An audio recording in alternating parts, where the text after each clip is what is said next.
In the tapestry of life, where every thread holds a story, America in Black and White emerges as a haven for the voices echoing through the heart of our communities. In this podcast, we wade through the rivers of our collective experiences, celebrating the vibrant hues of change brought forth by the whispers of hope and the roars of action. It's more than just a conversation. It's a journey into the heart of our society, illuminated by the light of those daring to dream and do. Join us, and let your voice be the melody that guides us toward a dawn where every color finds its place in the masterpiece of our shared destiny. Together, let's paint a future brimming with the positives that dwell in our minds and the actions that shape our world. Good evening. There's a war being waged in America that does not make the nightly news, does not trend on social media, and does not get debated on the floors of Congress with the urgency it deserves. It is a war over something so fundamental, so elemental to the promise of this republic that its neglect is nothing short of a national moral failure. That war is over who gets to be literate, who gets to read, who gets to access the written word, and through it, the power to name themselves, claim their history, and write their own future. Because no mistake in American literacy has never been neutral. From the moment it was made illegal to teach an enslaved Black person to read, the written word has been a site of struggle, of resistance, of liberation, and of deliberate systematic denial. James Baldwin once told us, "Not everything that is faced can be changed, but nothing can be changed until it is faced." Tonight we face something. We face the reality that Black children, immigrant children, and refugee children in cities and school districts across this country are being failed by a system that was never fully designed with them in mind. And Fred Hampton, that brilliant 21-year-old revolutionary who organized rainbow coalitions and fed children breakfast before the government took his life, Fred Hampton has understood something that our school boards are still learning, that you cannot build a movement, you cannot build a community, you cannot build a free people on empty stomachs and empty minds. Literacy is not a school metric, it is a survival skill, it is a revolutionary act. And so tonight, on America in Black and White, we bring you a man who understands all of this, not abstractly, not theoretically, but in the marrow of his practice, in the classrooms he has taught, in the organizations he has built, in the school district he now helps to lead. He holds a PhD from the University of Wisconsin-Madison. He's an adjunct professor at two of the University of Wisconsin system's flagship institutions. He is a voice on the national stage, from the Wisconsin Association of School Boards to the National School Boards Association at Harvard University itself. He is a co-founder of a literacy initiative that is changing lives one reader at a time, and he is a son, a student, a leader shaped by a grandmother's love, by Baldwin's fire, and by Hampton's fearless commitment to the people. Ladies and gentlemen, welcome to America in Black and White. I'm your host, Charles Zachary King, and tonight we are honored, we are privileged, and we are ready to go deep.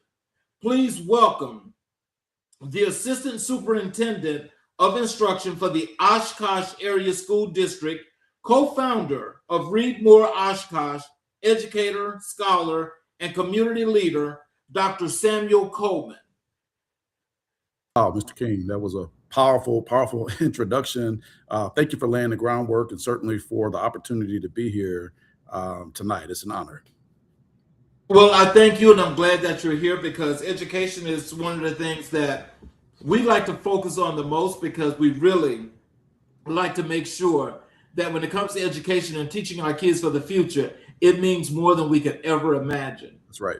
So I want to first start, I want to thank everyone for being here tonight. Those of you that are here with us every single day, we appreciate you. We love you, and we thank you for your support. Yes. Dr. Coleman, I want to get into the first part that we always do here on the show. Okay. And that is, I like to get to where I like for the audience to get to know a little bit more about you. So we're going to talk about the journey, the origins, and the calling. And Okay. so before we talk about the school districts and national stages, take us all the way back. Where did you grow up, and what was the world that formed you? Yeah, wow. So all the way back, I got to go to 17th Street in Milwaukee, North Side. So I am very much a product of my environment, and I say that with so much pride. The city of Milwaukee, and particularly the neighborhood that I grew up in, the people who were a part of my village and to this day are part of my village, very much shaped the man that I am today. And so I give so much credit to my community, but most importantly also to my grandparents and my parents, who instilled in me a fight that can never be quenched. My grandmother, who's from Kosciuszko, Mississippi, moved to the north and found her home in Milwaukee, and she came to the north from Mississippi with this grand vision of having a life that was better for her children and grandchildren and great-grandchildren than the life that she had in the South. And she sacrificed everything she had for that to be possible. Instilled those values in my mother, and then my mother instilled those values in me. And both my mother and my grandmother instilled this idea in me that education would be the key to my freedom, to my liberation, but also my platform to be a liberator and a freedom fighter for so many other young Black folks in the city of Milwaukee and beyond. Wow. You know, it's leaders like yourself that we always need, is because I think as we think about going into the future, you know, the generations of kids today, you know, they really need a really solid but strong foundation that's teaching them the real things about education, not something that's dumbed down, that's got a whole bunch of nothing, that's telling them nothing that's going to add to their future. And I think for the work that you're doing, you know, it's something that I think people are going to get a chance to learn a lot about tonight, but I really appreciate you for the work that you do. Absolutely. Thank you. And I'll say what my parents and grandparents often told me what education was not what I experienced. They told me, and we'll talk about this throughout our segment tonight, education is this tool for freedom. And I didn't always feel that when I was in school. And I'll talk about just when education felt like it was liberating and when it felt like it was oppressive. The process for me as a scholar and becoming an educator, just going through the university systems, certainly there were times where I didn't feel like those were environments where I was free to be a thinker and a scholar and a voice for my community and my experiences in the ways that the academy would have appreciated. So I'll get into that. But I think what motivates me so much is the idea of education that was planted in my mind was one that I could never stray from. And when I was in educational environments and didn't experience that, alarms were going off saying something is wrong. Something is wrong here, because this is not what my grandmother and my mother said schooling is supposed to be. So we got to do something about this. And that do something about this is what I've been doing for the last almost 20 years. And it's been an honor of my life to serve in this capacity. So you've earned degrees from multiple institutions, and you're currently completing work at Harvard. Yes, sir. But I want to know about the moment before any of that. When did you first feel called to education, not as a career, but as a vocation? As a vocation. So I would say there was a powerful educator, Black woman, mentor of mine. Her name is Trina Gandy. I have to shout her out. She sought me out to serve as a dean at a high school in the city of Milwaukee. And at that time, I was teaching social studies, and it was a job, and it was a job that I was passionate about, but I didn't see it as a vocation in the way that you described it. I didn't see that work as a social studies teacher as the practice for freedom or the practice for liberation. Under Trina Gandy's mentorship and leadership and the vision she had for the school she led as the principal there, she recruited me to serve as her right hand, as the dean. And it was from that moment that I had a role model who lived this work as an educator, lived this work as a leader, who was willing to push against every narrative or any status quo framework that would suggest anything less than excellence for the students who walk through those doors or for the educators who serve them. So it was at that point when I realized, like, this isn't something that I just show up and do from 7:30 to 4:30 or 7:30 to 3:30. This is, she used to use this word, this is my life's work. So when I think about a vocation, I think about that being, you commit your life to this work. And it was at that point, as a dean in my mid-20s, and I'll be honest, at that time I had so much to learn, and I still do. I still have so much to learn. But it was at that point when living this work as an educator became real for me. And shout out to Trina Gandy for modeling for me and so many other educators what that means. You cited your grandmother as one of the most influential figures in your life. Oh, yes. What did she teach you, not about school, but about people, that you still carry into your every room that you lead? Yeah. So my grandmother, Miss Mary Lashley, first of all, taught me to love people, and love, not meaning that we always treat people. Sometimes love means you correct people. Sometimes love means you rebuke people. Sometimes love means you serve people. And my grandmother would rebuke me, rebuke me and other folks, the neighbors' kids. You know, my grandmother loved everybody. And she was the type of person who expanded the definition of love. And she would say, I'm telling you this, or I'm doing this because I love you. And if I didn't love you, and if I didn't care about you, I would let you continue in your error. So my grandmother taught me, first of all, how to love. But she also taught me that people won't always receive that love in a way that maybe I saw people receive it from her. People will fight against it, sabotage against it, undermine, all of those things, but you love them anyway. And so through that, I would say my grandmother planted that seed of love. Also, to be suspicious of people. My grandmother broke so many barriers as a Black woman in the city of Milwaukee, working in healthcare, and then from there going on to purchase a home in a Milwaukee suburb at a time where many Black folks weren't able to buy homes in the city of Wauwatosa, which is a Milwaukee suburb. And she was very suspicious of folks who would come around and say, I'm proud of you. I want to be a part of your journey. I want to help you. Welcome to the neighborhood. And so she also taught me to determine who people are by the fruit that they bear. So don't just listen to the words that they say. Don't just listen to or pay attention to the things that they do. Pay attention to how they treat people, even if they think nobody's watching. And that's something that I've taken with me throughout my years, both as an educator, but just a son of the city of Milwaukee, is that suspicion, the I would say powerful suspicion, not suspicion in a way where I want to keep people at a distance, but I pay attention to what people say, to what people do, to how people treat other people. And I also hope people do the same thing for me, that they're paying attention to not just what I'm saying or what I'm doing, but how I'm treating folks, how I'm living my life. So, were there moments in your own educational journey where you felt the system was not designed for you? And if so, how did those moments shape what kind of educator you decided to become? Yeah, there were many moments.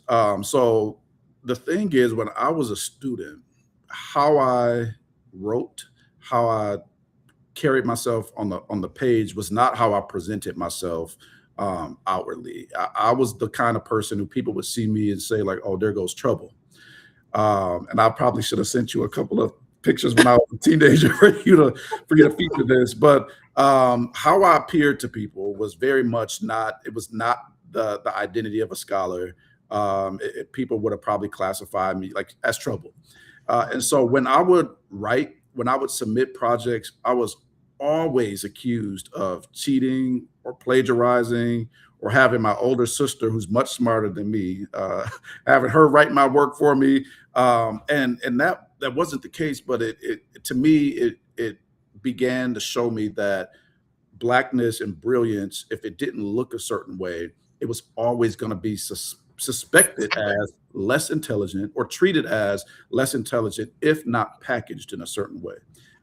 And that stuck with me throughout my entire life. And I got to a point in college where I would dress up to go to school, and like literally would wear a button-up Oxford. Sometimes I wear a tie, sometimes I wouldn't, but I felt like I had to do that. Even to this day, when I go to work, the very rare occasions that I'm not in a shirt and tie, people do a double take, like, "Oh, I didn't even recognize that was you."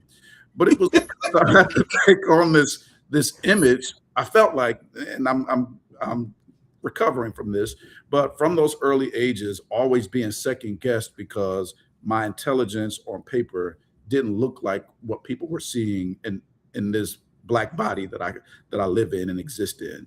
And so that was something that I think as I moved throughout my educational journey, both in middle school and high school, and certainly in college spaces, I've learned how to look the part, so that in people's minds, there wasn't this huge gap between my intelligence up here and then the image of intelligence that many people carry in their mind of how you have to look, how you have to talk. You know, sometimes I'm from 17th Street, so sometimes that comes out when I'm talking, and I have to remind myself, okay, like box it in this way so that people don't treat me as or assume that I'm less intelligent. So let me ask you this, as you've gone throughout your life and you're here at this point now, and thinking about those very things, did that make an impact to just change you, or did that have an impact to give you an understanding as to how to be in the system and just be better? Both. And I'm now coming to this point where I'm not trying to conform to the system. But yeah, at that time, I felt like, if I'm going to navigate this space, I got to play the game. And as Black folks, we are so guilty sometimes of saying, like, you got to know how to play the game. And so maybe this is not what you truly believe, or maybe this is not how you want to show up or present yourself, but you got to play the game. And so for so long, I've played the game and I've mastered it. And at this stage of my career and my journey, I'm not interested in playing the game. And so I would say the answer to that question is both. But I'm also at this point now where who I am and how I present my thinking, how I present my ideas, how I lead is very much rooted in the things that I care about. And it's not always going to be packaged in the ways that people want. When they see, Sam Coleman, PhD on paper, yes, there's going to be a certain set of expectations for what that means when I show up to do a keynote or when I show up to do my job. And I'm always going to carry myself as a professional, but in so many educational perspectives, being professional is shaped by through a white lens of here's what that means for white middle-aged men, perhaps for what professionalism looks like. But I might have a different perspective. And I'll say, for example, case in point, when I got to my current school district, I was told many times, like, you don't have to dress up and wear a suit here, actually. And because that was the standard of professionalism, throw on a polo, throw on a team shirt. But at that point, I'm like, but this is who I am. Like, this is how I present my excellence. And so, but it raised the bars. And so then I started looking around and seeing other folks showing up with suits and ties every day, or, on a Tuesday or Thursday. And it's like, oh, okay, like it's changing the atmosphere and the climate around here. So I became, as I worked to conform and present myself in a way that would be respected, certainly some of that grew on me. But I also make it clear that my identity is not rested in what I wear and my title and what I drive.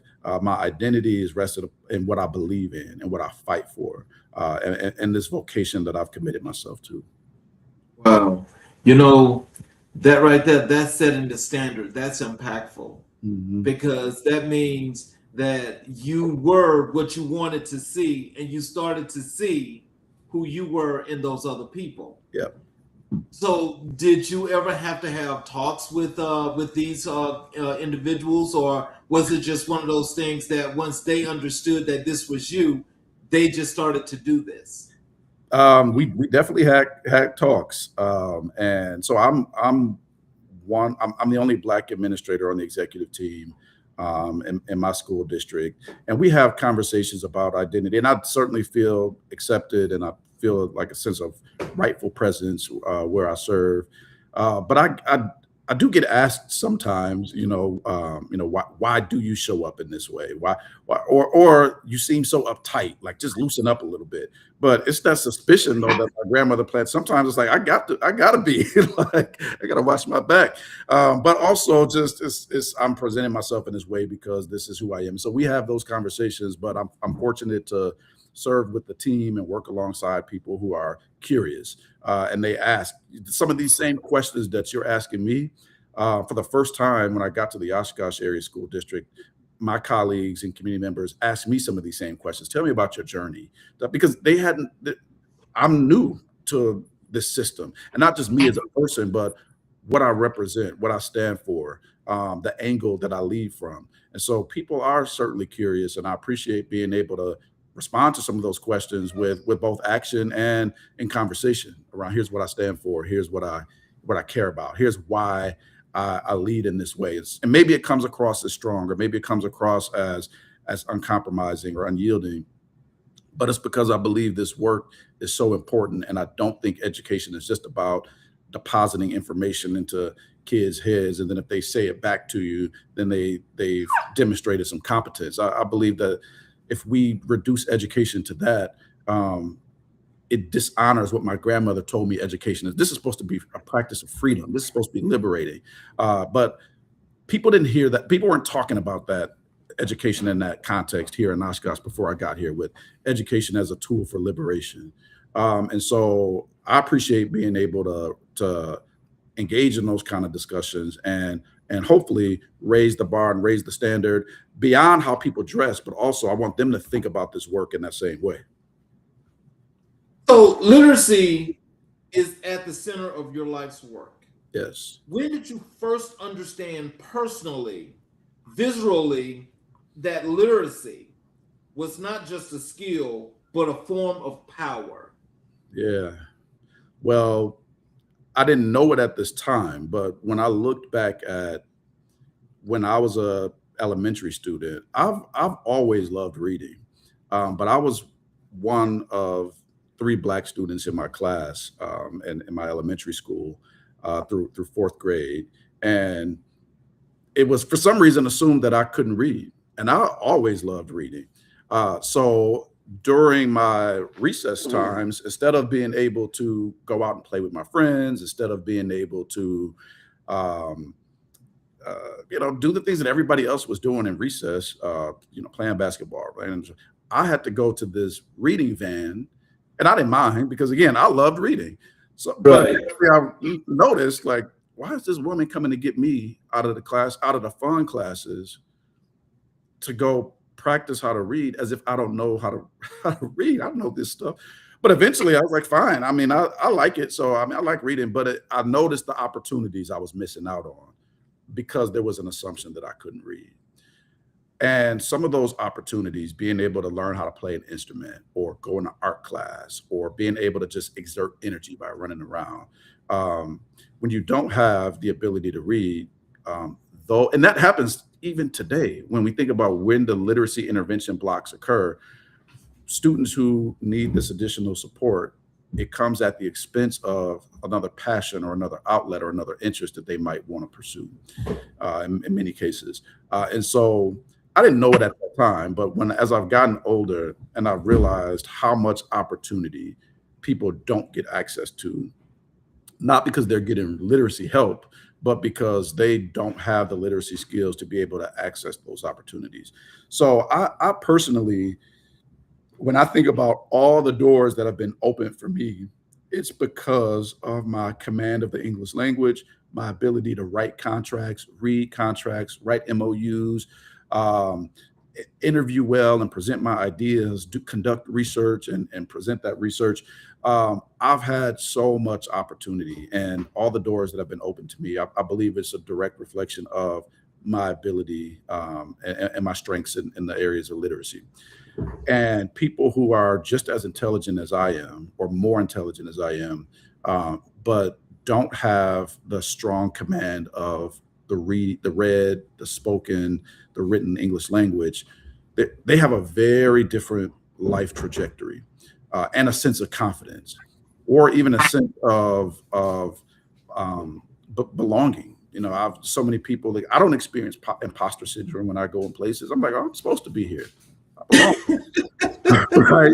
It's y'all pleasure that I'm here. So, you know, but there are so many people who move through the world with a sense of insecurity, and it's often connected to I don't want to try to say something and it comes out the wrong way because I'm not framing it right, or my literacy skills from a reading perspective or writing perspective aren't strong enough, so I don't belong in those spaces or in those rooms.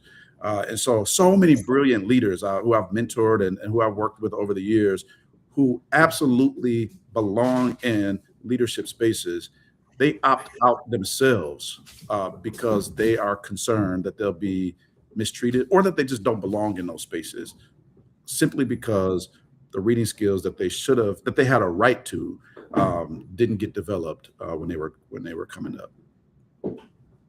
So how has your sense of calling evolved over the course of your career? And what does it mean to you now to be an educator compared to what it meant when you first walked into a classroom?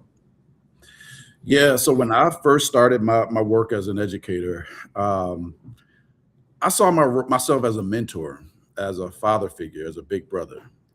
And I was the type of teacher that I never had classroom management issues. So when I would hear people talk about how bad students were, or these students needed to be kicked out, or they need, or they can't come to my class, I said, well, send them to my class. I'd love to have them in my. I just never had those issues because I had a way of connecting with students. They gravitated toward me. The way I taught social studies and U.S. history, and so that was fun for me. And for students who, prior to my classes, hated history, I would always say, "Oh, you're gonna love this class. You're gonna love learning," because I made it interactive. I made it relevant to their lives. But I saw myself as a role model, big brother. I didn't see myself as somebody who was using or leveraging education as free, because when you're a big brother, father figure, role model, the folks who are under that leadership will always come to depend on or revere that leadership as above them. I've since switched my thinking, and I say this often when I talk to young folks, and if I'm in a room, I always say the most important people in any room are the youngest people in that room.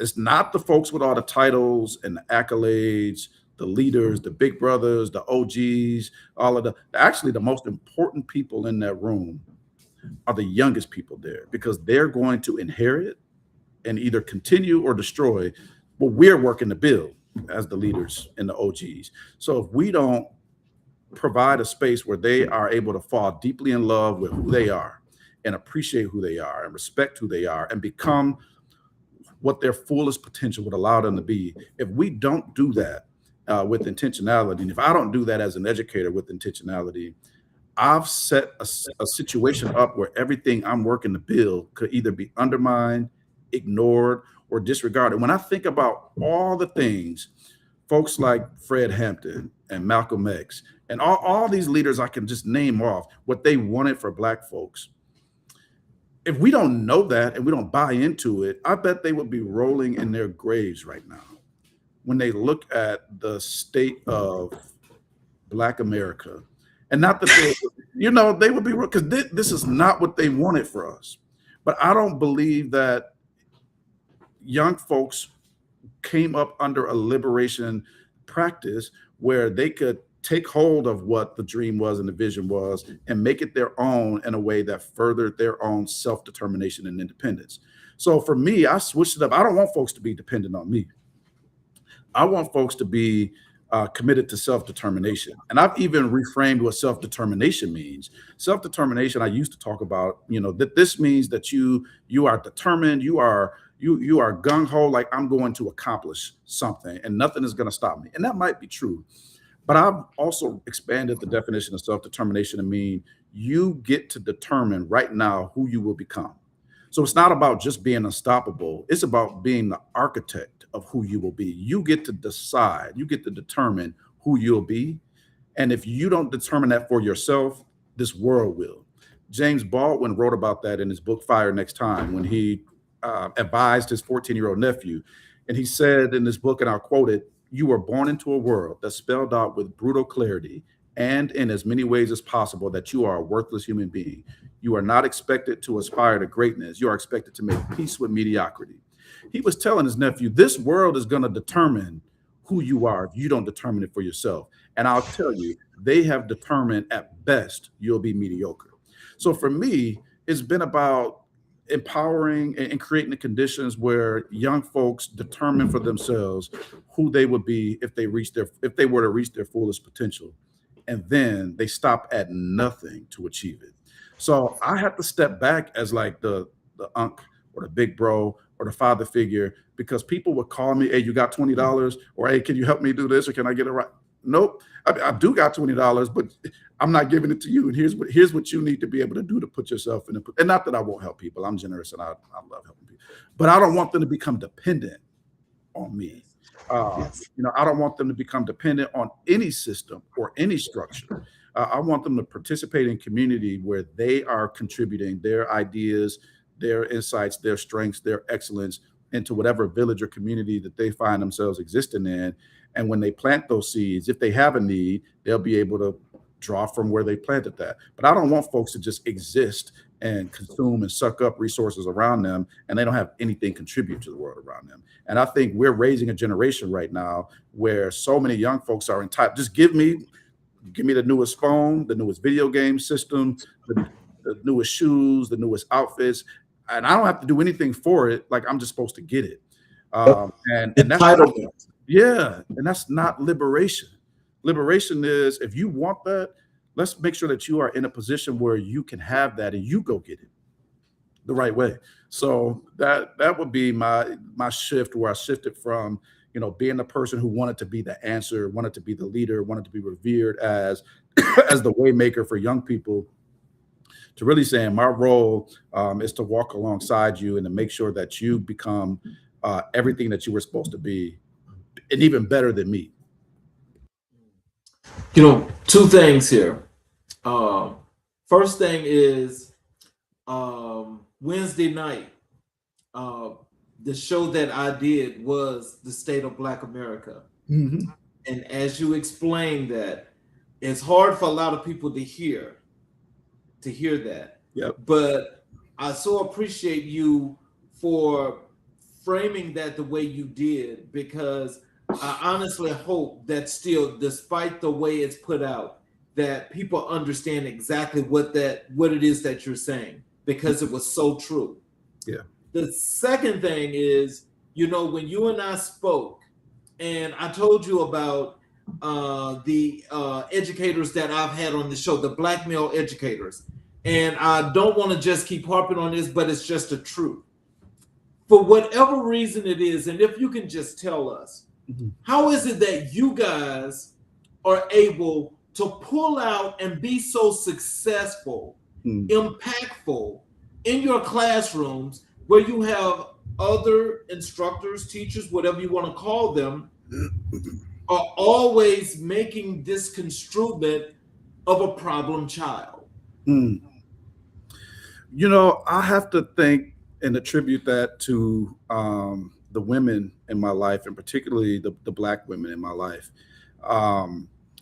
because they saw something in me that they didn't see. They didn't see the problem child. They saw potential, and would often remind me, because I had a journey of time in my life where I fed into that narrative, where I was seen as the problem. So I said, okay, if you want a problem, I got you. Like I could solve your problem. And I did slip into that, that self-fulfilling prophecy type of narrative.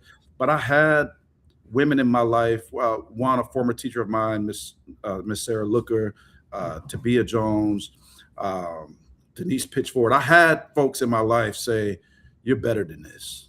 This is not who you are." And so that voice, but also just my grandmother's voice and reminder to me, just really planted a seed in me for who I'm supposed to be. So I can't attribute it to pulling myself up by my bootstraps or having the wherewithal or the foresight on my own.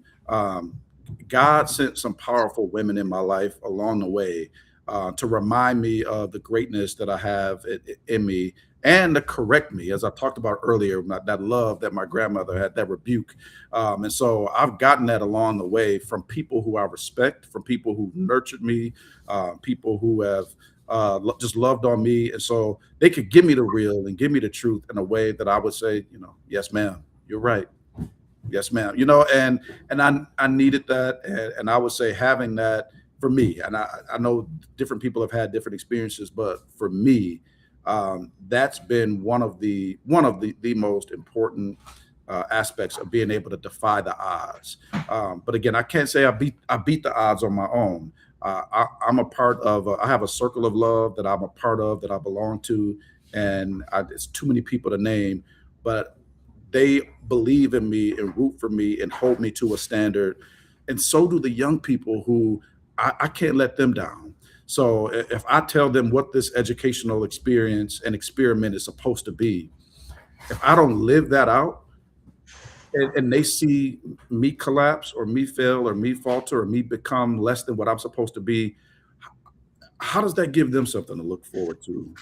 If the one person who said this is what education is supposed to be, if that's not what it is to me, and I believe in this thing, then I let them down. And so I also attribute my students also have been the driving force behind overcoming and conquering and persevering through times where I could have become part of that, the other side of that statistic. And again, I'm not saying that I've walked a perfect life. Actually, I'm glad that I haven't, because I want people to know that I've gone through some of the same struggles or encounters, experienced racism, experienced profiling, experienced frustration, working in institutions that didn't respect or appreciate my Blackness. I've gone through all of that, and I've crashed out, as the young folks call it sometimes, but I remember who I am at the core, and I've been able to come back to that. And so I won't say I beat the odds, but I'll say I'm a part of a village and a circle of love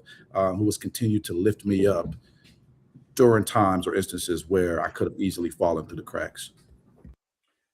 Let's talk a little bit about literary giants James Baldwin and Fred Hampton, which are so dear to you.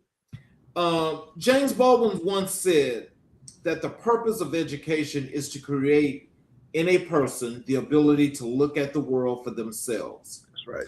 How do you see Baldwin's philosophy showing up in the work you do day to day in Oshkosh, Wisconsin?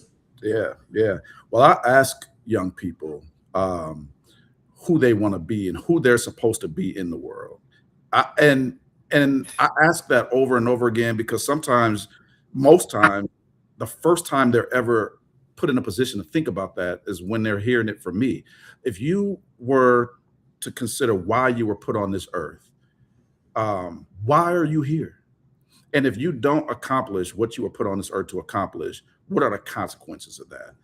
And I ask people to think about that from that. Sometimes they say, I want to be an athlete and make $1 million and all that, things that are self-serving.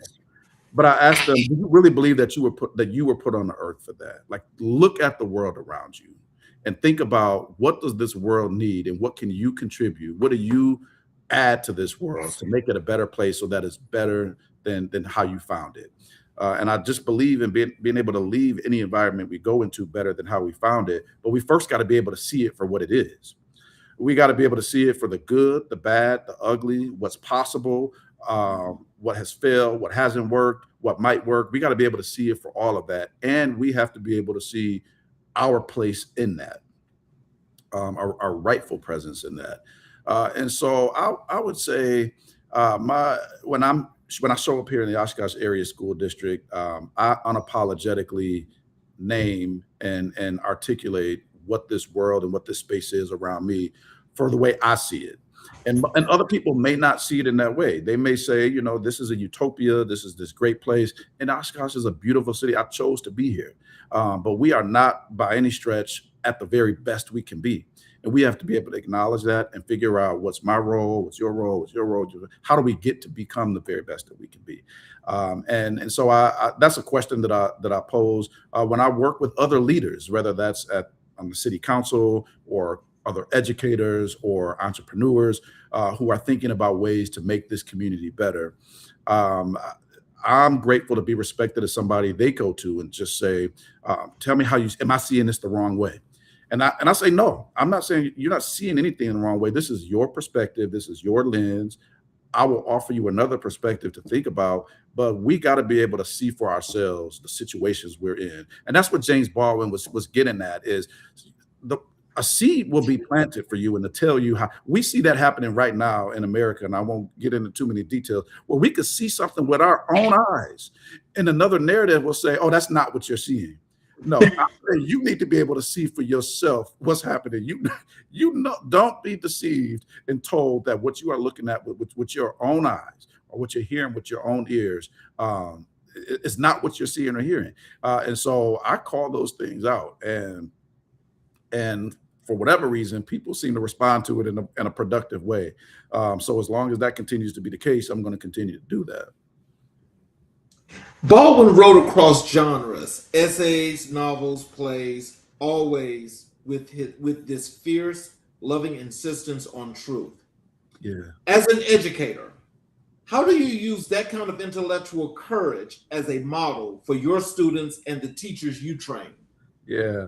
So as an educator, both when I was in Milwaukee, when I was in Virginia and Oshkosh, I would show people James Baldwin clips because that man was so unapologetic in his writing, but also in his interviews and the way he would rebuke and get folks together, but also call folks to a higher standard. And he would sit there with his cigarette and just say, here's the problem with America. He would just start out, here's the problem with America. Or here's the problem with, I remember an interview he was doing and somebody was saying, what do you think white people think about Black folks? And he went on to say, I don't know what white folks think about Black people, but what I do know is Black people have been advocating for the same jobs, opportunity, freedom. So I don't know what they think about Black folks, but what I know Black folks have been fighting for has been this, this, and this. And we're still fighting for it. But the fact that he said it without a flinch, without apology, and he was right, and he did it in a way that I think brought people together. And I think that's why so many white scholars and intellects, gangsters, artists, folks in the theaters, when I study all the spaces James Baldwin moved through in Harlem at that time, and in other countries even, I often wonder, how did he get into these spaces? Who invited him? Did they really know what they were getting when they invited James Baldwin into these spaces? Because he's about to give them the truth and then go on about his business. And he was so eloquent and poetic, but also spoke with a sense of conviction. And I aspire to be that way too. When I am in certain rooms and spaces and I'm an unlikely guest in those spaces, I don't show up and conform to those spaces and tell people what they want to hear. That wasn't James Baldwin's style. I'm not here to tell you what you want to hear. And I'm also not here to provoke you to resist what I'm saying, but I'm going to hold this mirror up or tell the truth in a way that it lands with hopefully open arms or on ears that then will turn into action. And so that's been something that I aspire to be like, and I demonstrate that first through my actions. But I show people these James Baldwin clips to say, this is who I'm getting this from. So if when I come across in such a way that, speaking truth to power and doing so with this boldness and with this courage. And I also expect and hope that folks, particularly young Black folks, will do the same thing. And James Baldwin just did that in spaces. And this is no knock to other leaders in the civil rights movement at that time, but they were talking to people who already agreed with them in many of these spaces that they were going to. James Baldwin went into places where folks had a very different opinion and a very different stance, and he went into those environments and said what I believe needed to be said and what he believed needed to be said. And I'm inspired by that. I gotta say, he walked into the lion's den. That's right. And he was able to walk out. It was able to walk out. You know, I know some of those things that you mentioned. I do remember the documentary that they did on him, I'm Not Your Negro. Not Your Negro, yes. Yes. When I watched it, that was more than profound. And I do remember that one clip, he was on the talk show, yes, with the cigarette and the audience that looks nothing like him. Yes. And he gave them what he needed to give them. Absolutely. Yes, sir. I took my nephews to go see that in Chicago. At that time, when it first aired, and just young folks who I've mentored and brought up, I always introduced them to James Baldwin's work. And it came out, I think maybe on a Tuesday. And I said, Chicago's about an hour and a half drive from Milwaukee. So I said, we got to go down there. And the whole car ride back, there was 4 of my nephews, and they all talked about how they wanted to be like that. Like, man, I wish just one day I want to have that kind of courage to just say what needs to be said. And, you know, I was just like, if I got nothing else out of, I mean, the powerful film, and those who haven't seen it, I'm Not Your Negro, it's important to watch that, because I often have to say that to myself and to folks around me, like, because I am in so many white spaces, I have to remind folks, I'm not here to tap dance. I'm not here to put on I am not your Negro, right? And so, and sometimes folks are invited into certain spaces because it's like, we want entertainment, or we want a provocateur. We want somebody who's going to tap dance and perform for. I ain't here for that. I'm here to be a part of this liberation work. And so James Baldwin's that film, I'm Not Your Negro, resonates with me, particularly because of the type of spaces that I'm often in. But I want to make it clear when I'm in those spaces, here's who I'm not, and here's who I am. So Fred Hampton was organizing rainbow coalitions at 20 years old, yes, feeding children, building across racial and class lines, centering the community's survival. What does Fred Hampton's legacy teach you about what school leadership should actually look like? Yeah, well, there's so much. I think, first of all, what Fred Hampton was doing in Chicago was profound, because many people didn't believe that the racism, the oppression existed in the North. So when people thought about oppression and injustice and the marginalization of Black folks, their minds automatically go to the South. And what I appreciate about Fred Hampton is he put a spotlight on what we all know is happening here in the Midwest and in the North, in places like, at that time, Chicago, Milwaukee, Cleveland, and other places. But he was willing and daring to take on and to be the founder of a chapter of the Black Panther Party and start an organization that gave kids an opportunity to first of all have the nutrition that you need to be able to engage in school at a time when nobody was doing that. So we think about, where did school lunch, free breakfast come from, particularly in urban communities or communities occupied mainly by Black folks. Fred Hampton had a vision and a dream for that before folks were writing grants. There wasn't a federal grant to come and provide that. There wasn't a free program to do that. That was community that came together and did that. And Fred Hampton believed in the power of community. And while he acknowledged institutional failure, he didn't stop at, let me critique the institutions. He believed that where an institution fails, and many times institutions are doing exactly what they're designed to do, that's where community is supposed to step up. That's where community is supposed to be the solution. And so where so many people are looking to the government or looking to institutions to come and solve the problem, at a very early age, before the world was able to chip away and beat down the belief and the hope in Fred Hampton. He said, no, we can solve this problem as a community. We don't need the government to solve it. We'll solve this problem. And I think there was so much power in that because he really believed the power is there with the people. And I believe that to this day. There's an organization here in the city of Oshkosh that I have the honor of working with. The organization is called SAPO, and you talked about that in the introduction, just the work that they're doing to engage community in problem solving. And certainly it doesn't mean that we aren't going to advocate for education systems and justice systems and political systems and governmental systems to serve all of its people.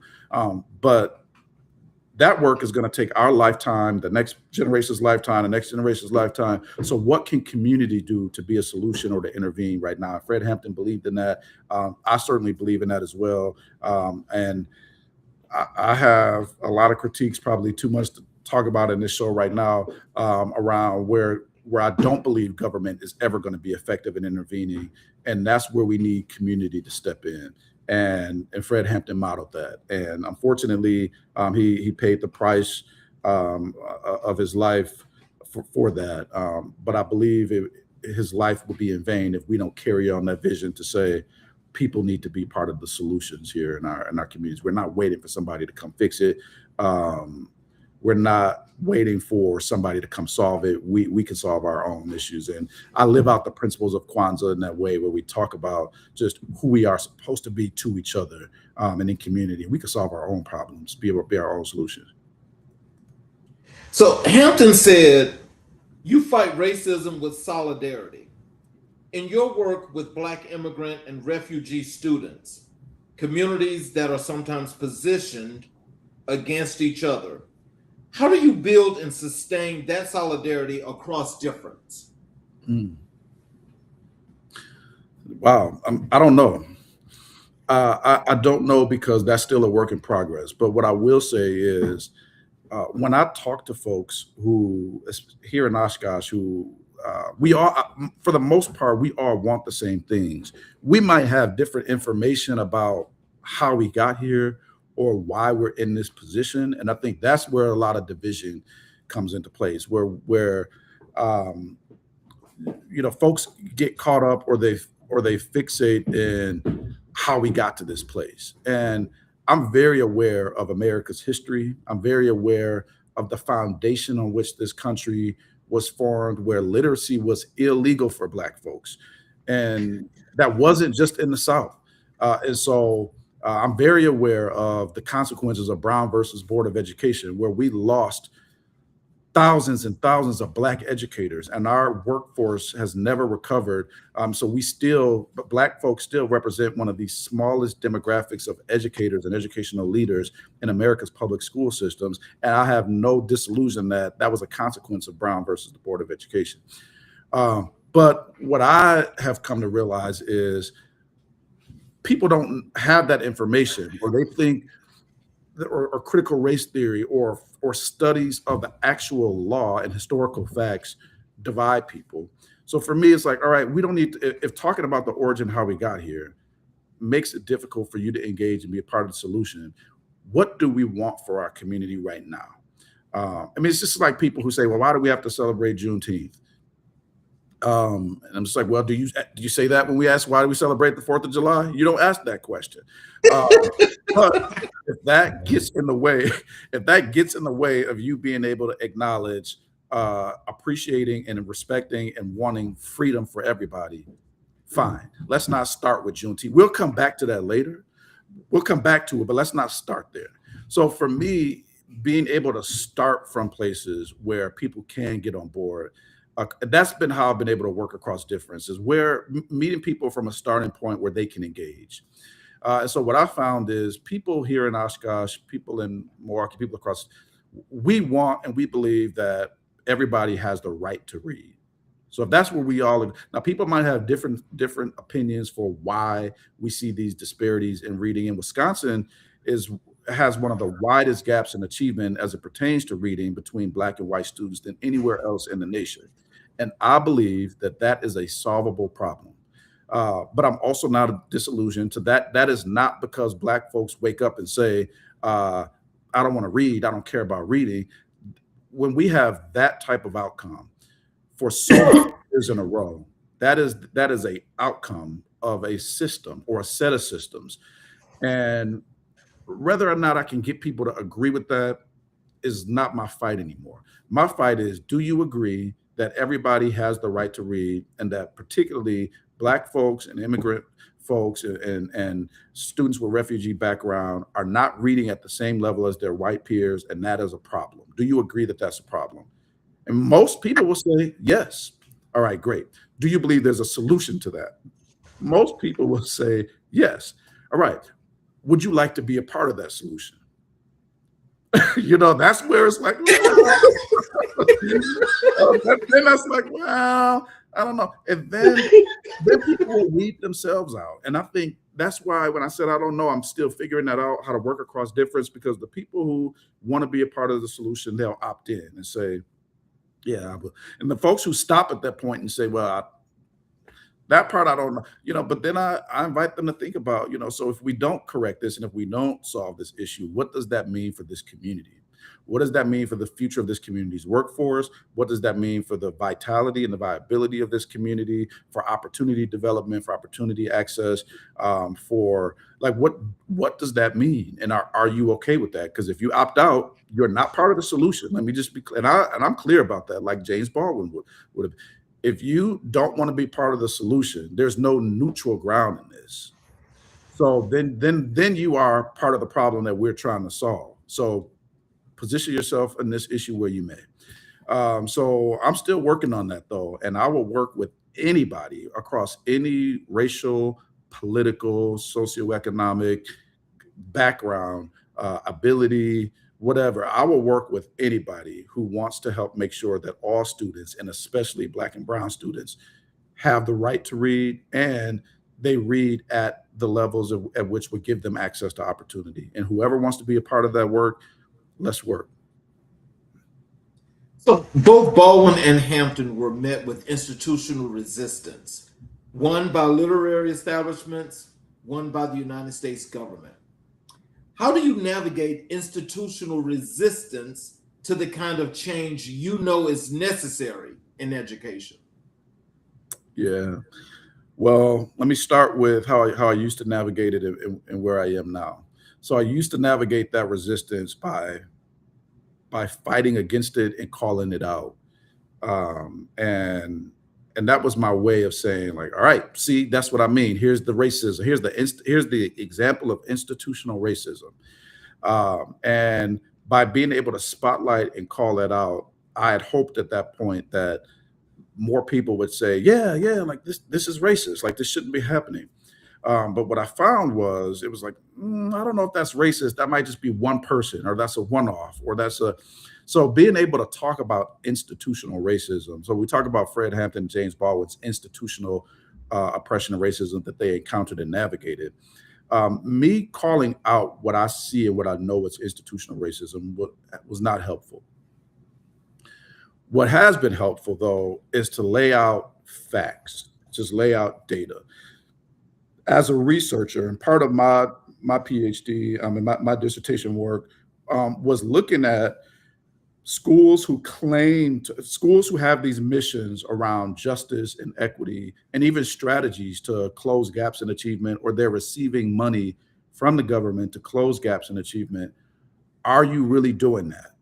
What does the data say? So let's lay out who has access to AP course, advanced placement courses, who has access to who's getting suspended at higher rates, who are you hiring, who are you firing, who are you, like, really getting into, like, what do the facts say? And so when I've been able to lay out and let the data tell the story instead of me calling it out, I found that to be much more compelling and inviting for people to say, yeah, all right, Houston, we have a problem here. But me telling the story and calling it institutional racism hasn't been productive. And I don't have to call it out. I'm at a point now where it's like, everything that I know, I don't have to say it out loud. But there are ways for me to provide the evidence of what I see as problematic and allow people to come to their own conclusions, or allow people to opt into the solution. So even if they don't come to a conclusion of how we got here or why this is, do you want to solve this or do you want to change this? And if so, let's get to work and let's change it. So both Fred Hampton and James Baldwin, they took on these, they critiqued the systems, and they were able to, from their platforms and their positions, speak truth to power and critique the systems. And they did it while not working within the systems. I work within an education system. I work in this structure. I chose to become a part of the structure to change it. And so I have a responsibility to critique it, but I also have a responsibility to help develop it. And just think about if you're raising a child. If you are always criticizing that child and telling that child what they're doing wrong or where they're failing or where they're messing up, that child is not receiving that information in a way that's going to make them become the best version of themselves. And I'm going back to my grandmother's rebuke, where she talked about what needed to be better and where the mark was missed. But she did it in a way that nurtured and inspired me to be better. And so I think when I become a part of the systems, my job is similar, where I do need to call out and rebuke, but I also need to protect, to nurture, to love what's working and what's right in these systems as well. So, and I'm walking this fine line of, as, a radical, people give radicals this label of, you want to burn everything down and tear it down. But people who have these radical ideas, these big ideas, Bell Hooks, for example, who wrote about education being the practice of freedom. People called her a radical at that time, and she wasn't trying to burn anything down. She was trying to create something. And I think people give radicals this label of like, burn it down, where they're really like, no, I want to plant something here. I want to create something. I want to build something. And so that's what I'm doing in this work is through my critique, but also through my nurturing is I'm not trying to destroy the system because I'm in it. And so are thousands of other students. So if this thing gets destroyed and we're all in here, it collapses on top of us. But let's build something better. And maybe we build something better and then we don't need this old system anymore because we built something better. And then we can destroy that once we have something better to move into. And so I'm at a point now where, you got to build before you destroy. And I want to build something that works for every taxpayer who supports this system, every community member who is impacted by our systems. And I'm not just narrowing that here in Oshkosh. I care about every educational structure in America. And whether that's public, private, charter, all of it has to work for our young people. And I want whatever option parents choose or whatever situation students find themselves in. The students don't choose to go to school. The compulsory attendance laws say you have to go to school. So wherever students have to be, like Bell Hooks envisioned, this should be a place where students are creative thinkers. They're able to activate and tap into the brilliance that exists in them and in the world around them. And this work as an educational experience or project is liberating for them. That's what I want for every single student in this nation, for every student in the school district where I serve. And I believe I have a responsibility and a role to play in that. So if you could sit Baldwin and Hampton down with today's school board members and superintendents for one conversation, wow, what do you think each of them would say that those leaders most need to hear? I think starting with Baldwin, he would light his cigarette, even though you're not supposed to smoke in public institutions now. And he would probably talk about the hidden messages about identity that students are getting. What are we as a board? What are we as a community telling our students about themselves and about their future when they show up to our schools? And not what we want, not what we think we're saying. What are the messages that students are getting when they show up to these schools? And then what are the indicators of that message? What does achievement look like? What do our attendance rates look like? What do our suspension rate? And we need to look at that as indicators. James Baldwin talked about, again, the society that his nephew was being brought up in, and is spelling out with brutal clarity and in as many ways as possible that he was worthless. So James Baldwin talked about, like, we're not just saying, like, what I think you can become one day. You have to really look at what the conditions and the environment are communicating, not just the words coming out of people, because then folks are living in this contradiction where it's like, well, you tell me you love me. It's like an abusive relationship. Like, you're saying this thing, but the conditions and the experience and the feelings is something different. So I think James Baldwin would say you have to narrow the gap between what you say you want for every student and the messages that students are getting for what they believe they're getting out of this place. Like, there's too much space between what we say we want for students and what they're actually getting. And I think James Baldwin would say, like, we got to close the gap. I think Fred Hampton would talk about, for school board members who represent the community, school board members are elected by the entire city, whether people have kids in the system or not, whether they've ever gone to the system or not. When folks show up to the ballot and they see a school board member up for election, they have the opportunity to choose who's going to serve and lead this system.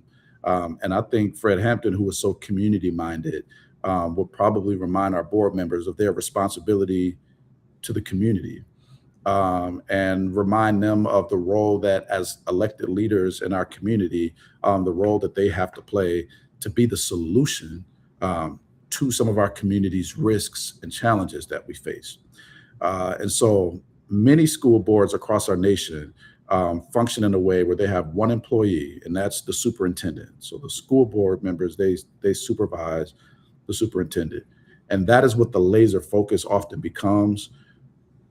But I would broaden that and say, and I'm on the board for a parochial school in the city of Milwaukee, and I think about what my role is in community. So it's not just to supervise the leader of that institution. It's also being a part of the solution in community, because as Fred Hampton resolved, like, the solution is actually going to come from the people. And oftentimes the people are the ones who are voting and electing school board members to do something, where really it's like, no, you don't just vote for me and I come in and fix it. Like, we have to do this together. And so I think Fred Hampton will remind our board about the role community plays in improving the conditions we live in. So we can't stop at cast a ballot and vote for me, and then I'm going to go fix the issues by holding the superintendent accountable.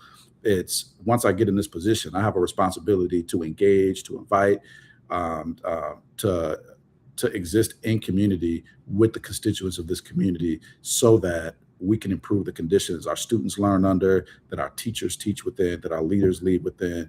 But we got to do that as a community. Let's talk a little bit about the classroom and the community. Mm-hmm. You spent significant time as a literary teacher, specifically working with Black immigrant and refugee student populations. Mm-hmm. Describe what a powerful day in one of those classrooms looked like, and what did you see happen when a student connected with a text on their own terms? Yeah. So, wow. So I got to draw from my experience with SAPO and the literacy classes that we host, and the acronym for that program is BLACK, and we're building literacy and academic confidence in our kids.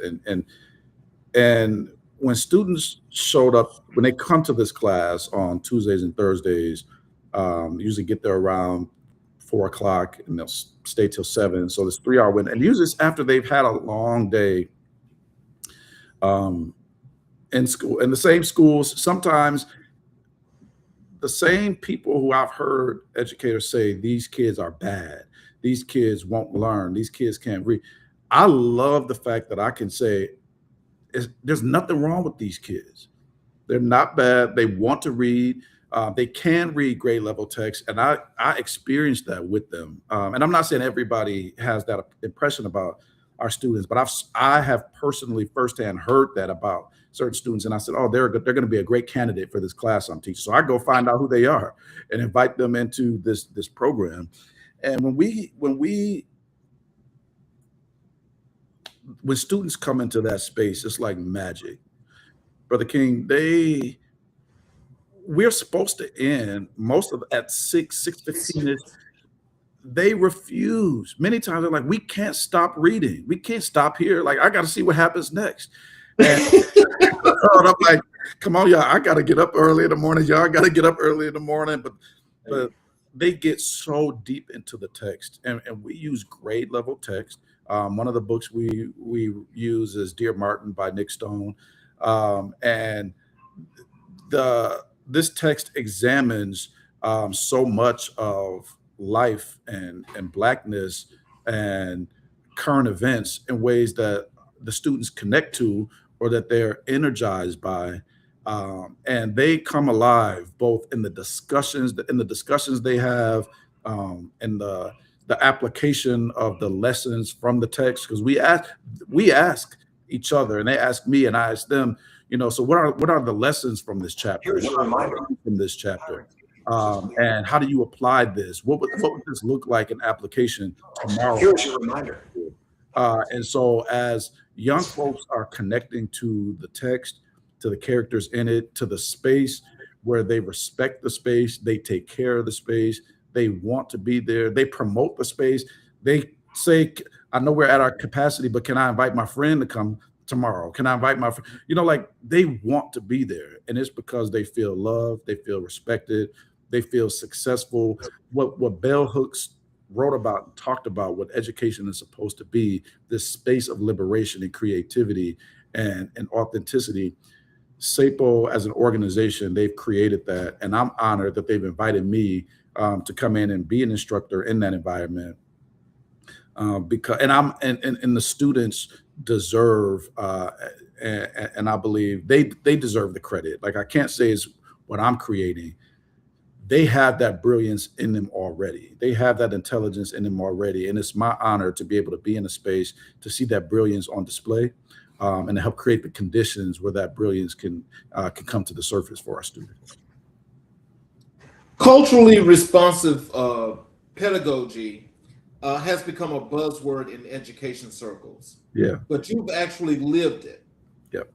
How do you distinguish between educators who use the language of culturally responsive teaching and those who have actually made it the architecture of their practice?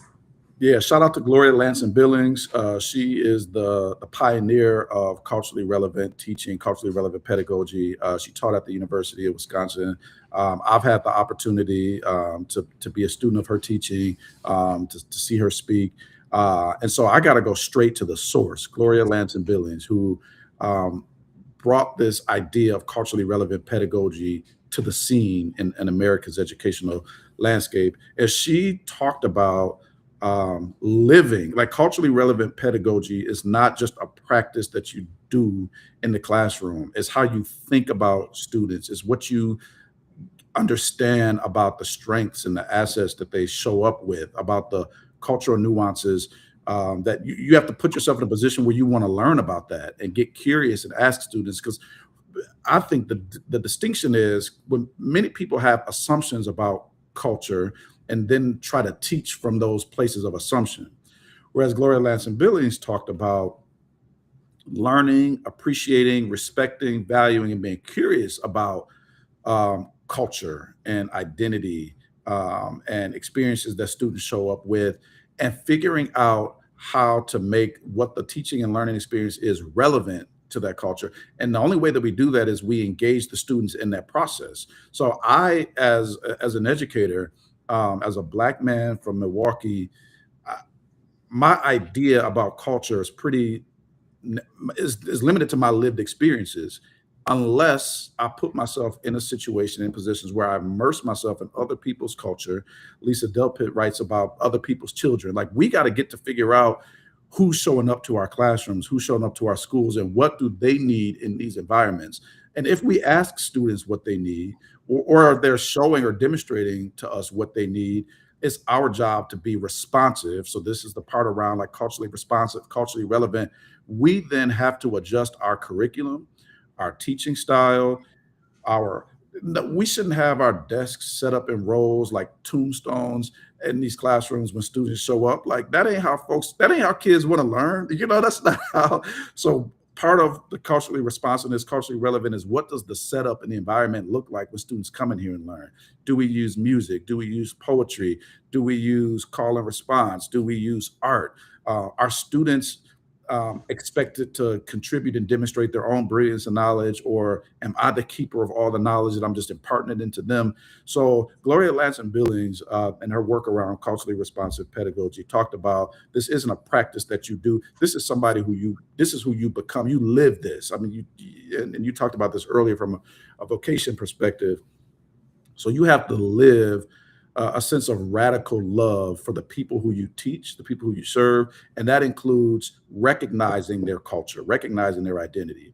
And I'll say this then so that I can criticize some of our administration in the government right now, where they say like our unity is our strength, not our diversity. And I believe this notion of unity being our strength suggests that we have to ignore culture, we ignore identity, and we all assimilate around one mission or one value or one vision for what America is supposed to be. And I rebuke that. I believe that our diversity is our strength. We all have a different purpose for being on this earth. As I talked about with our students, why are you on this earth? What do you contribute to the world around you? What makes you special? What, your language that you speak, the upbringing that you have, the holidays and the traditions that you celebrate, all of that belongs in this space. And this space should respect that. And you should be able to feel like you can walk in this space and you don't have to conform to this environment to become that. And we're stronger when we appreciate that diversity, when we give that diversity a platform to shape this environment. So this is not a melting pot where everybody's supposed to blend in and be the same. That's boring, that's bland, that's mayonnaise. I don't want that. I want this to be like a rich environment where there's some flavor, some texture, some seasoning, and that belongs in this space. So our diversity is very much our strength, and culturally relevant pedagogy rests on that premise that we are stronger and our classrooms are stronger and better when we appreciate and recognize the diversity that exists within it. Wow. So,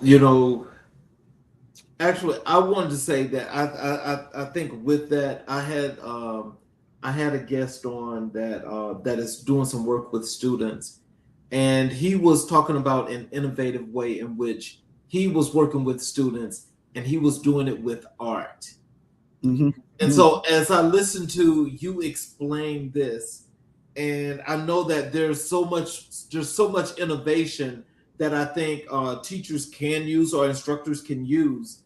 But when I think about, just from that art perspective or that music perspective, I mean, do you think that enhances the students? Because I think it kind of like the way it sounds to me, and just looking from that abroad as to just looking at what that space may look like, it looks like it's a safe space that gives kids more than just the option to want to read or do schoolwork, but it allows them to be that much freer in the thinking. Is that the way that process is supposed to work? 100%. So let's think about art and music, for example. Young folks, but let me just talk specifically about Black young folks for a minute. We are creatives. It's almost natural. And I'm not saying other folks ain't, but I'm talking about Black folks right now. And I remember when I was teaching, kids would like drum on the tables and stuff.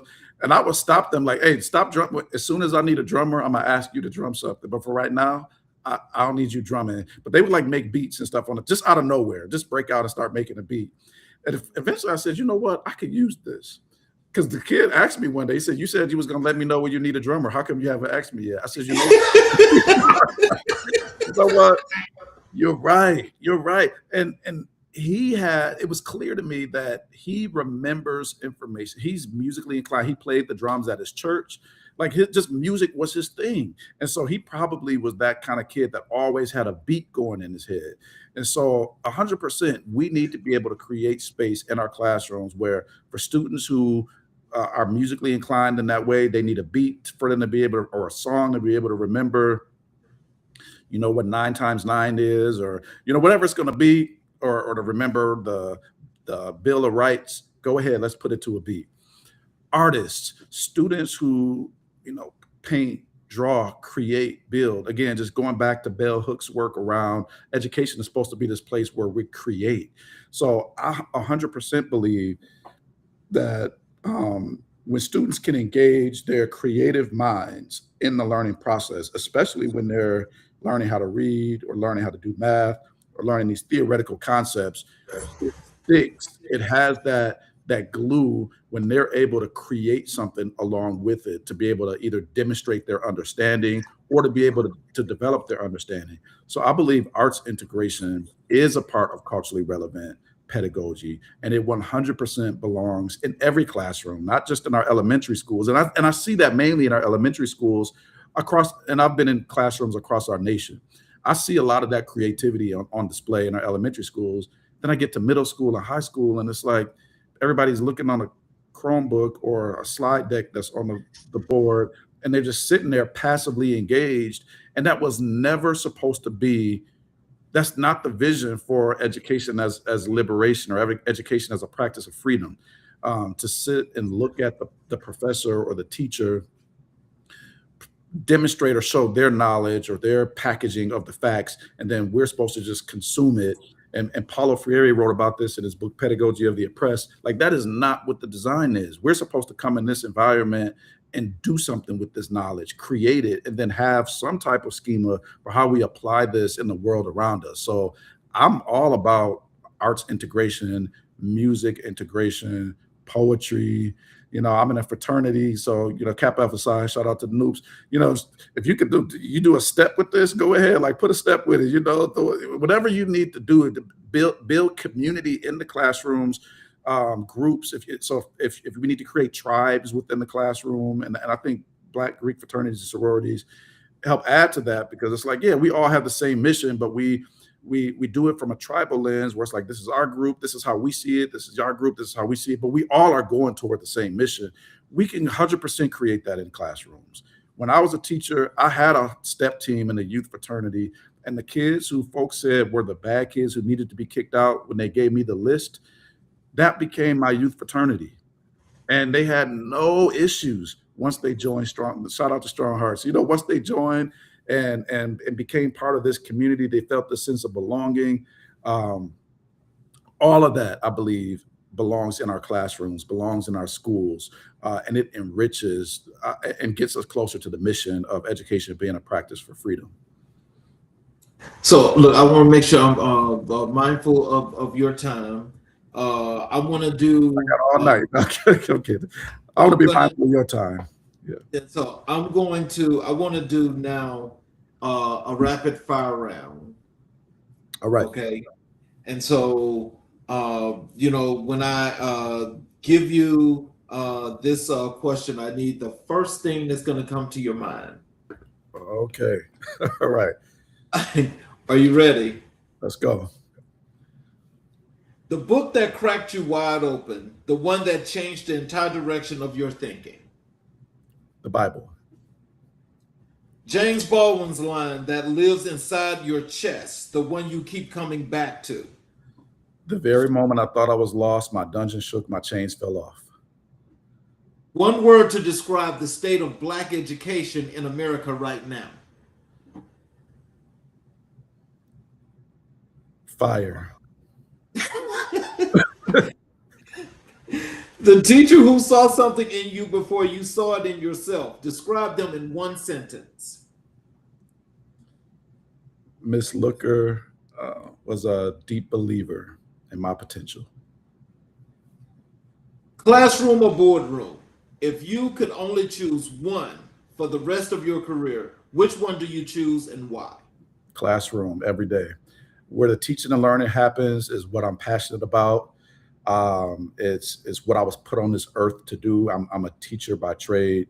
And God has given me a gift to be able to connect with young folks. And as much as I love working with adults and working with policy and working with budgets, I come alive when I'm working with young people, classroom every day. What is one thing about Wisconsin that the rest of America needs to know? There are Black people here in Wisconsin. And outside of, and we all don't just live in Milwaukee either. Yeah, come on up. It's a great place. Come on to Wisconsin. The moment in your career when you thought that this is exactly what I am supposed to be doing with my life, describe it in 2 sentences. That would be when I got here to the Oshkosh Area School District, and I was tasked with reshaping our literacy program and being able to create a community-wide initiative and strategy along with a district-wide strategy within the system to improve literacy outcomes. That's what this is all about. Community being part of the solution and the school district internally doing its work to improve literacy outcomes for every single student. If Fred Hampton were an educator in 26, what subject would he teach? Ooh, it wouldn't even be it would be the subject of resistance and community engagement. I think that's what the class would be called, resistance and community engagement. Yeah. Finish this sentence. Every child deserves a school that sees them for the fullest potential that they have in them. What is the last thing your grandmother taught you that you are still learning how to fully live?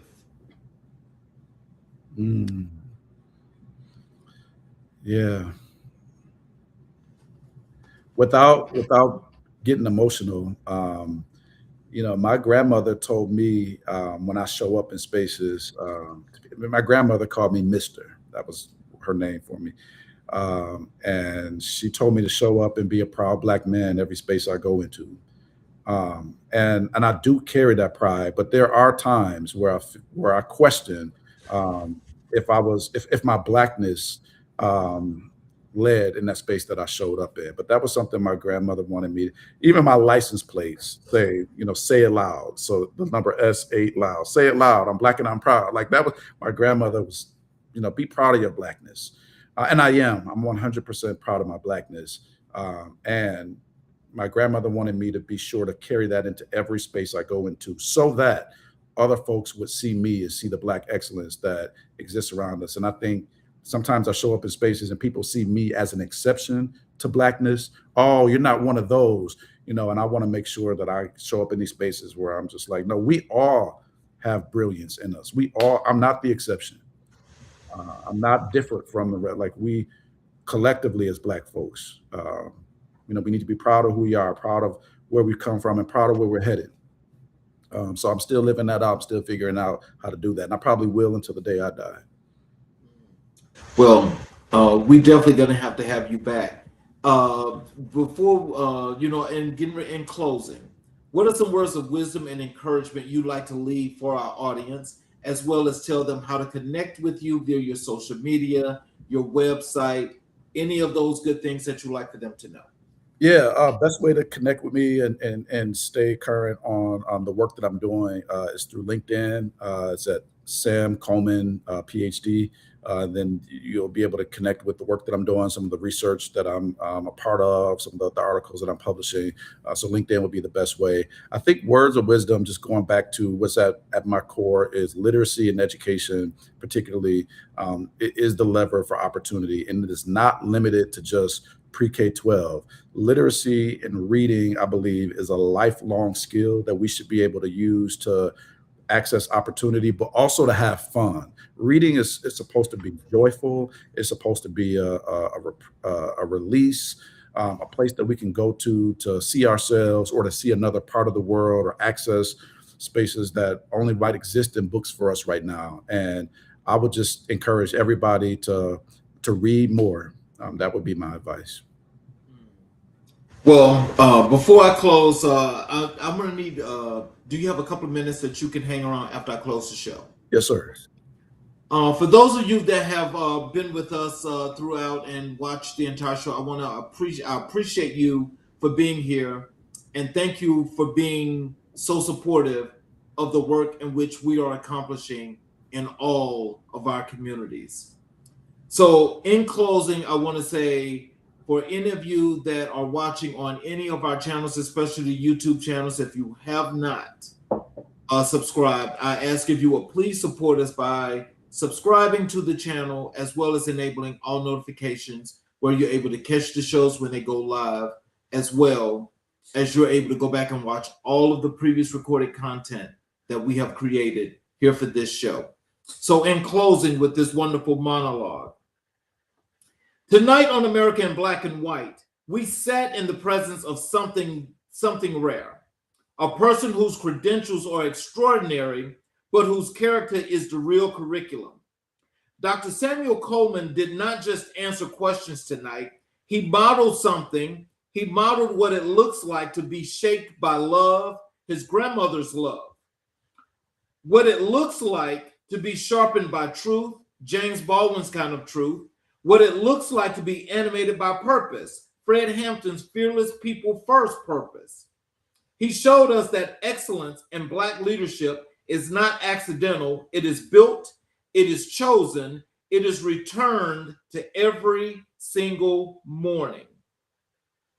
We talked about classrooms and boardrooms, about PhD programs and community foundations, about a child in Oshkosh, Wisconsin, who picks up a book and discovers, maybe for the first time, that they exist in literature. That someone thought their story was worth telling. This is what Read More Oshkosh is doing. This is what Dr. Coleman is doing in the district office, in the university lecture hall, on stages at Harvard and National School Boards Association, and tonight, right here with us. He is insisting calmly, brilliantly, persistently, that every child counts, not as a metric, not as a test score, as a human being with a future that this country has a moral obligation to protect. So here I call to you tonight, America. Follow Read More Oshkosh, support the work.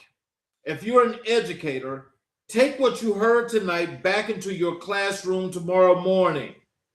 If you are a parent, fight for your child's right, not just to pass a reading test, but to fall in love with language. If you are a policymaker, a board member, a philanthropist, get in the game. The children are not waiting for us to finish debating. They are in classrooms right now. This has been season 4, episode 111 of America in Black and White. I'm your host, Charles Zachary King. Like, share, subscribe, and tell somebody. We'll see you next time, because this conversation, it is just getting started. We will see you guys tomorrow morning, tomorrow afternoon, shall I say, on Changing Trends and Times, as we have episode 2 of our 4-part medical series of healthcare in underserved communities. You guys have a great night. Please come back and see us.